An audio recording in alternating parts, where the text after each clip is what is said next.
জুবিনৰ নিচিনা এজন ব্যক্তিৰ লগত ষড়যন্ত্ৰ কৰিবলগীয়া কি কথা আছিল মই নাজানো। নিজে সম্পূৰ্ণ দেখোন নিজকে উদঙাই দিছিল।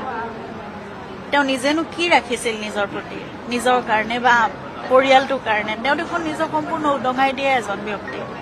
তাৰপিছত কিবা ষড়যন্ত্ৰ কৰিব লাগিব। তাৰপিছত তেওঁৰ ইমান সকলোকে মৰম কৰা মানুহ এজনক মৰম কৰি অকণমান আদৰেৰে তেওঁক সেইখিনি যিখিনি ভিডিঅ' এতিয়া ওলাই আছে, সেই মুহূৰ্তখিনিত অকণমান যত্ন ল'ব নোৱাৰিলে, অকণমান মৰম কৰিব নোৱাৰিলে নে? তেওঁ আঁতৰাই অনাটো একো ডাঙৰ কথা নাছিল পানীৰ পৰা।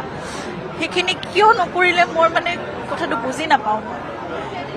মই সেইকাৰণে এইবোৰ কথা জানিব লাগে। মই সেইকাৰণেই বিচাৰিছোঁ যে ন্যায় হওক, বিচাৰ হওক।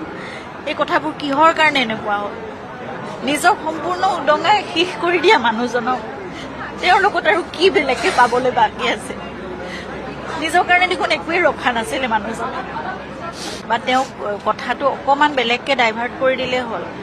আমি তেনেকুৱা দ পানীত সাঁতুৰিবলৈ বা তেওঁ ভাগৰি যোৱালৈকে সাঁতুৰিবলৈ আমি কেতিয়াও তেনেকৈ নিদিওঁ। সেইকণ যত্ন, সেইকণ অকণমান চকু দিলেই হৈ যায় জুবিনক। ইমান কঠিন একোৱেই নহয়। তেওঁৰ লগতে অকণমান ফূৰ্তি কৰি আমি এতিয়া বেলেগ এটা কিবা কৰিম দেই বুলি তেওঁক ডাইভাৰ্ট কৰি লৈ আহিব পাৰি। ইমানেই সহজ তেওঁক বুজাবলৈ বা তেওঁক কিবা এটা কৰাবলৈ। এটা শিশুক ফুচলাবলৈ একো দিগদাৰী নাইতো। গতিকে জুবিনো সেই শিশু মনৰ এজন ব্যক্তি। তেওঁক